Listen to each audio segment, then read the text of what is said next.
அனைவருக்கும் வணக்கம். தொடர்ந்து ஆதரவளித்து வர அனைத்து அன்பு உள்ளங்களுக்கும் மிக்க நன்றி. மோகன் வணக்கம். வணக்கம் வணக்கம்.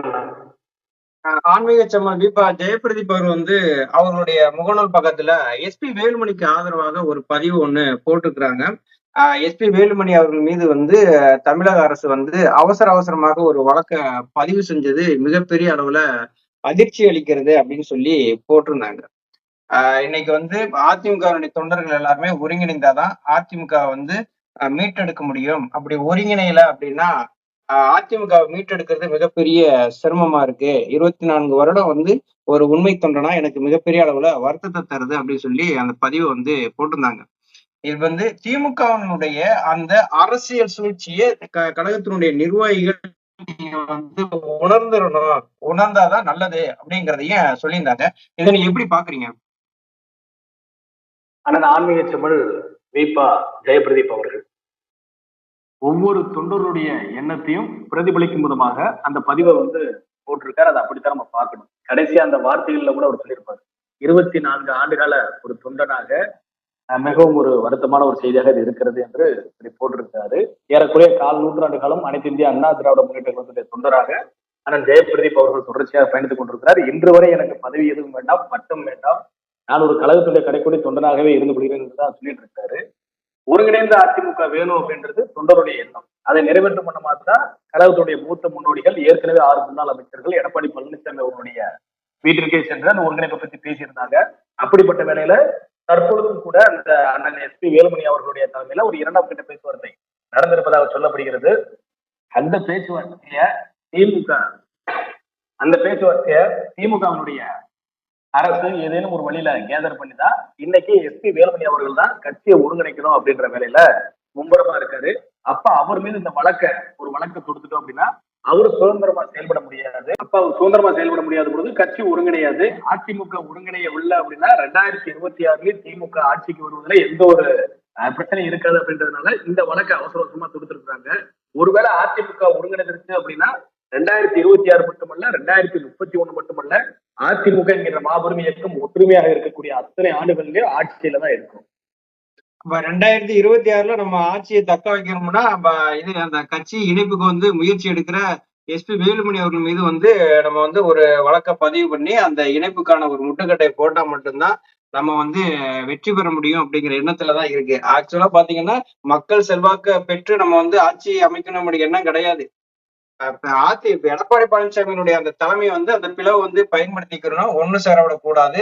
அப்படி ஒண்ணு சேர்ந்துட்டா நம்மளால வெற்றி பெற முடியாது அப்படிங்கறத திமுக நல்லா உணர்ந்திருக்கிறாங்க. அதனாலதான் அந்த அவசர வழக்காவே பதிவு பண்றாங்க போல. ஆமா, திமுகவினுடைய அந்த அரசியல் அந்த வரலாற்று எடுத்துட்டா புரட்சித் தலைவர் அவர்கள் திமுக வெளியேற பின்பு திமுக ஆட்சி அமைத்தது பூரா அதிமுக எப்பொழுதெல்லாம் பிளவுபட்டு அந்த பிளவுபட்டிருக்கக்கூடிய சமயத்துலதான் திமுக ஆட்சி கட்டுல இருந்திருக்கும். தற்பொழுது அப்படித்தான் ஒரு சூழ்நிலையில திமுக பயணித்துக் கொண்டிருக்கிறது.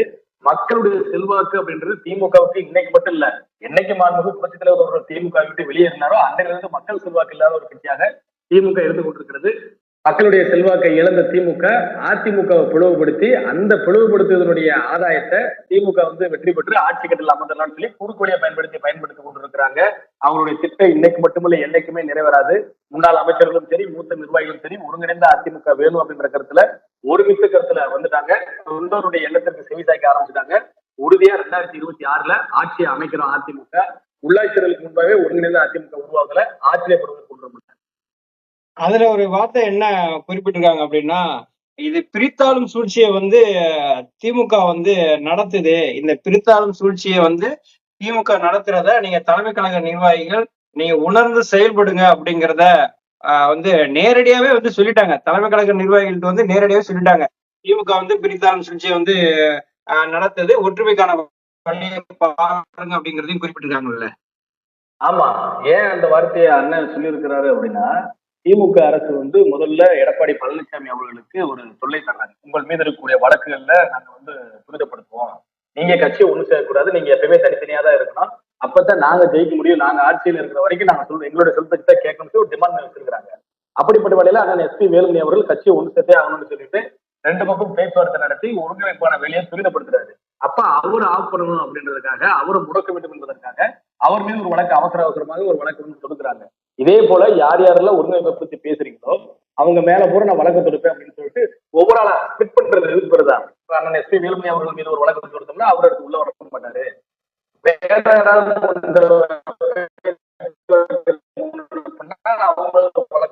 அவங்க உள்ள வர மாட்டாங்கன்னு சொல்லிட்டு கொஞ்சம் கொஞ்சமா அதிமுக என்பது ஒரு மிகப்பெரிய ஒரு எஃகு போட்டார். இது ஒரு பீனிக்ஸ் பறவை. அப்படித்தான் இன்னைக்கு வந்து அதிமுக இன்று வரை பயணித்துக் கொண்டிருக்கிறது. இன்று மட்டுமல்ல, நாளை மட்டுமல்ல, என்றுமே அதிமுக பீனிக்ஸ் பறவையா தான் இருக்கும். இவங்களுடைய பிரித்தாளும் அந்த சூழ்ச்சியை தொண்டர்களும் புரிஞ்சுக்கிட்டாங்க, தலைமை கழக நிர்வாகிகள் புரிந்து கொள்வாங்க. அதை தெளிவுபடுத்தும் விதமாக அண்ணன் ஆன்மீகம் அவர்கள் இவ்வளவு ஓப்பனாக நேரடியாவே சொல்லிட்டாங்க. பிரித்தாளும் சூழ்ச்சின்னு சொல்லி திமுக விமர்சனம் பண்ணியே அவங்க சொல்லிட்டாங்க. இதற்கு மேல் வேற என்ன வார்த்தைகள் சொல்ல முடியும்? சமீபத்துல வந்து செம்மல்ல வந்து பேசி இருக்காரு. தொண்டர்களுக்கு வந்து எம்ஜிஆர் கொடுத்த உரிமையை வந்து எடப்பாடி பழனிசாமி பறிச்சுட்டாருன்னு நீங்க சொல்றீங்க. 10 மாவட்ட செயலர் முன்மொழியணும், 10 மாவட்ட செயலர் வந்து வழிமொழியணும், 5 வருடம் தலைமை கழக நிர்வாகிகளா இருக்கணும். இந்த விதியெல்லாம் வந்து இருக்குது.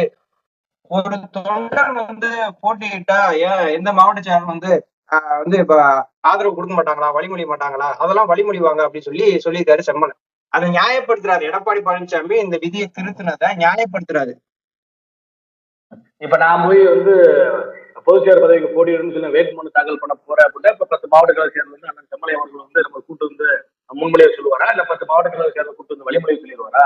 சும்மா பேச்சுக்கு அவர் சொல்லலாம். அவர் எடப்பாடி பழனிசாமி அவர்கள் செய்த அந்த சட்ட திருத்தத்தை வந்து நியாயப்படுத்த வேண்டும் என்பதற்காக அவர் பேசிக் கொண்டிருக்கிறார். தற்பொழுது அது பேச வேண்டிய அவசியம் இல்லை. ஏன்னா அதிமுக ஒன்றிணையல அப்படின்னா எடப்பாடி பழனிசாமி அவர்களுக்கு மட்டும்தான் தோல்வி அப்படின்றதுல ஒட்டுமொத்த அதிமுக தொண்டர்களுக்கு தோல்வியாக தான் கருதப்படும். இப்படிப்பட்ட ஒரு கடினமான ஒரு சூழ்நிலையில நீயா நானா என்கின்ற அந்த கருத்தை விட்டுட்டு நீயும் நானும் என்ற கருத்துக்கு ஒத்து வந்தால் அண்ணன் செம்மலை அவர்கள் போன்ற மூத்த நிர்வாகி அவர்கள்லாம் இவங்க பூரா சேர்ந்து எடப்பாடி பழனிசாமி அவர்களை எடுத்துரைத்து ஒருங்கிணைந்த அதிமுக உருவாவதற்கான வழிவகைகளை செய்யணும். அதை விட்டுட்டு வந்து அவர் செய்தது சரின்னு சொல்லி பேசிட்டு இருந்தோம் அப்படின்னா இன்னைக்கு அதிமுக வந்து நம்ம 43% வாக்கு வங்கி வச்சிருந்தோம், 46% வாக்கு வங்கி இன்னைக்கு 20% வந்துட்டோம். ஊரக உள்ளாட்சி தேர்தலில் 100% தோல்வியை சந்திக்க போறாங்கன்னு சொல்லிட்டு இருக்காங்க. கட்சி ஒண்ணு சேரல அப்படின்னா 100% தோல்வியை வந்து அதிமுக சந்திக்கும்னு சொல்றாங்க.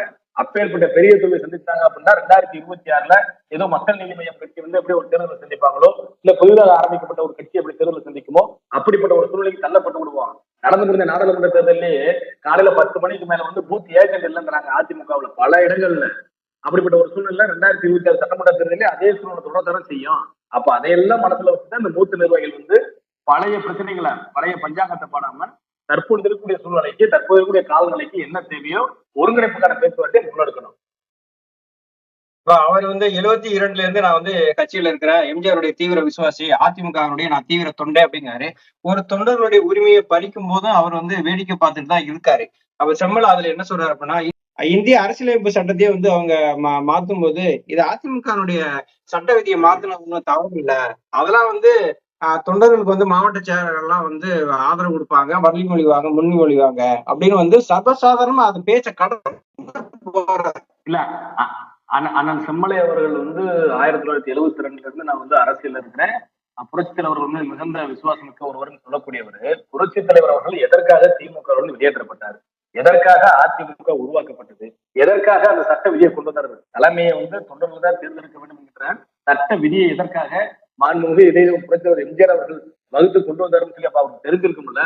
அப்படிப்பட்ட ஒரு சூழல்ல அன்று கருணாநிதி அவர்கள், முன்னாள் முதலமைச்சர் கருணாநிதி அவர்கள் என்ன தவறு செய்தாரோ அதே தவிர இன்று எடப்பாடி பழனிசாமி அவர்கள் நவீன கால கருணாநிதியாக அந்த தவறு செய்திருக்கிறாருன்னு சொல்லிட்டு புரட்சி தலைவருடைய விசுவாசியாக அந்த செம்மலை அவர்கள் எடப்பாடி பழனிசாமி அவர்களை எடுத்துருத்திருக்கிறாங்க.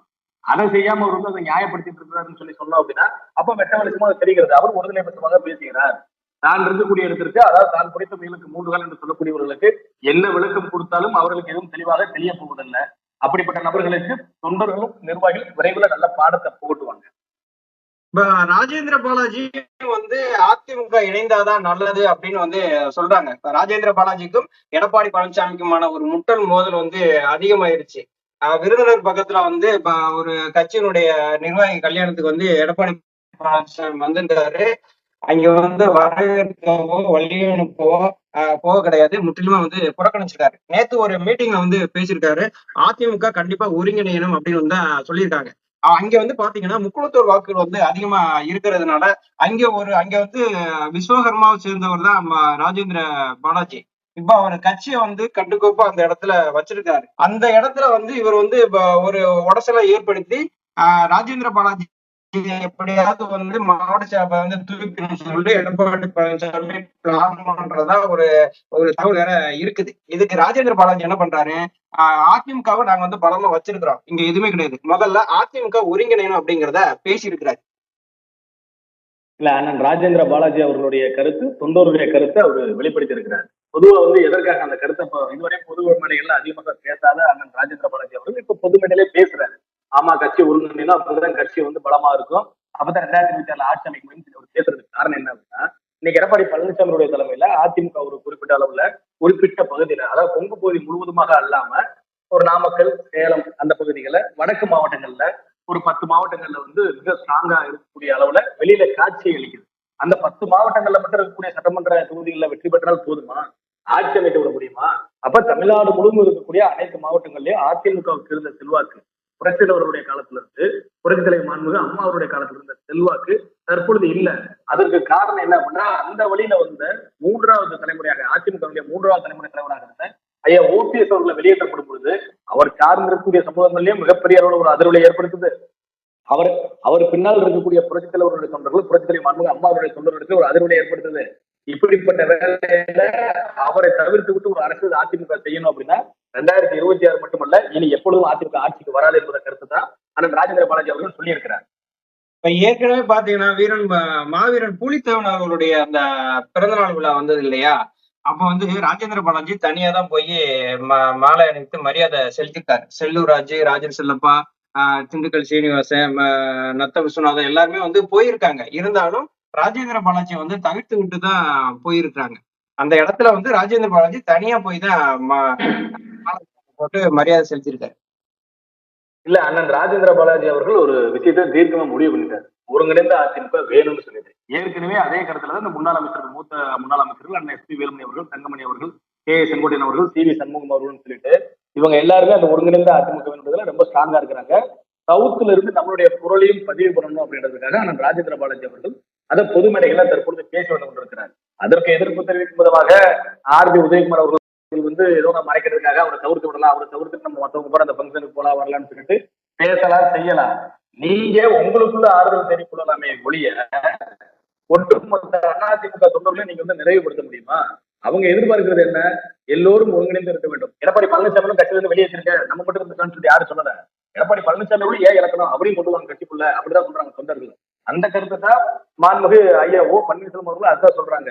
நாங்க எடப்பாடி பழனிசாமி கட்சியிலிருந்து வெளியேறுன்னு சொல்லல, எல்லோரும் ஒருங்கிணைவோம், அம்மா அவருடைய பிள்ளையாக அனைவரும் அதிமுக ஒன்றிணைந்து ஒருங்கிணைந்த அதிமுக உருவாக்கி 2026 அம்மா அவருடைய ஆட்சியை கொண்டு வரும் தான் சொல்றோம்.